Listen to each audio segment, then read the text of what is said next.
What do markets hold for us as we head into a new financial year? What is the second half of the year particularly going to look like in 2023? Let me welcome in Aashish Somaiyaa, who's joining us to give us a perspective. Aashish, given the turbulence and the volatility we've been seeing, whether it be with the global backdrop and all of the mixed cues coming in there, or even whether it be certain triggers back home, it has been quite an uncertain time for markets.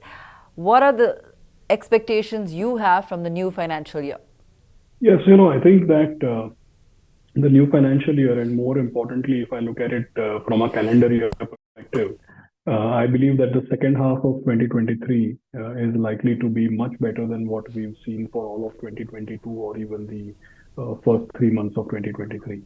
I think the uncertainty or whatever you described, in terms of global factors, more specifically the US Fed stance, likelihood of them stopping the interest rate hikes, and I think, some kind of settling down as far as US financial market conditions are concerned. I think next 2 to 3 months will still have a lot to watch out for. But if you really ask me, I believe that the second half of 2023 is likely to be much better than the last 12 to 15 months. All right, so you're actually expecting it to be better. Ashish, it's interesting because we're also, with this heightened rate hike scenario, do you see any kind of delayed reaction coming in for Indian markets, whether it be to news from overseas or whether it be in terms of the kind of pinch we're going to feel on the back of those heightened rates? No, see, I think we've already been through a lot because, if you really look at it, where did all of this start? If you look at end of 2021, first we heard about, the Chinese tech sector kind of collapsing and Chinese real estate and those kinds of things. That is where the market turmoil actually started. And then, January, February of 2022, we saw, the war starting, and then, commodity prices, inflation, US interest rates, etc. Long story short, all through this period, our fundamentals and our domestic performance has been relatively stronger. In the last 18 months, while index has gone nowhere, the fact is that at an index level, the earnings per share has gone up by about 20 odd percent. And if I talk like people like us, who don't look at just earnings per share, we look at free cash flow. Portfolios have seen free cash flow rise by about 30-40%. So I think our fundamentals and domestic conditions have been relatively stronger, but we have actually been seeing that our market is going nowhere purely on account of external macro conditions. And I think that the next couple of months or next 2, 3 months, like I mentioned, is going to be like a culmination of sorts of all those external disturbances. And I think the worst will hopefully be behind us. That's what we're likely to witness.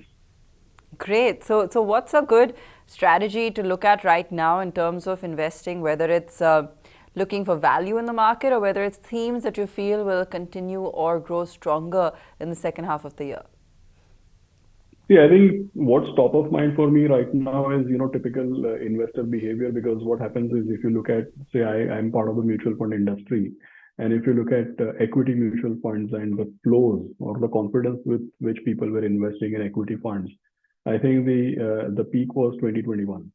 So if you look at end of 2021, in any given month, we were witnessing as high as 60 to 70,000 crores of rupees being deployed into India's equity mutual funds. And that was on the back of very strong performance in calendar 20 and calendar 2021. Now, 2022 obviously has not been a good year. And, for factors we discussed, people haven't made much of a return.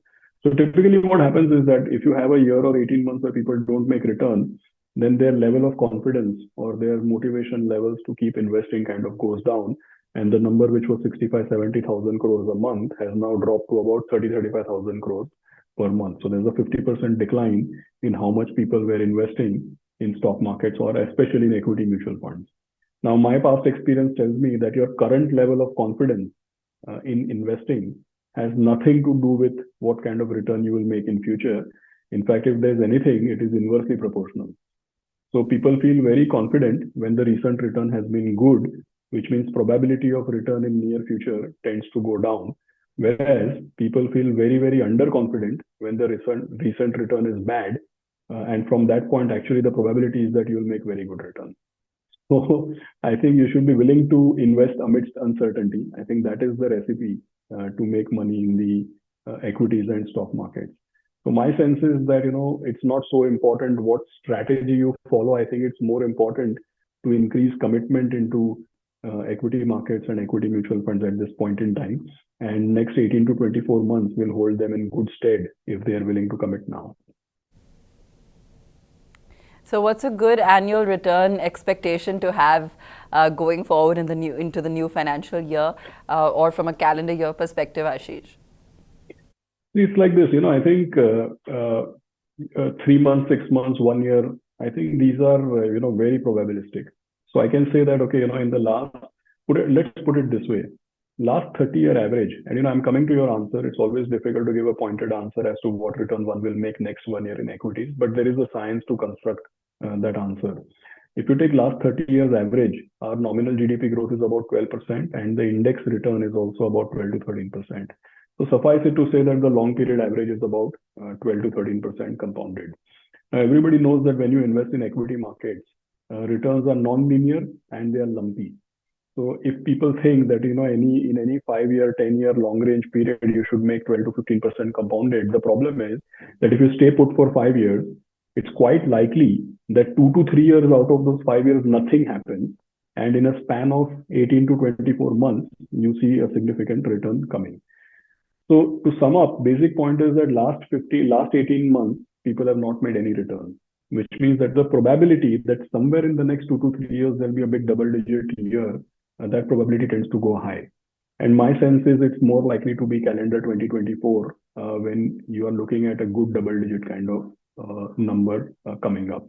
Obviously, these are probabilistic in nature, but I think the likelihood or the probability is higher than what it has been in recent times. All right, Aashish, we'll leave it there. Thanks so much for joining us and chatting with us today. Thank you. If you like the video, do like, comment, share and subscribe.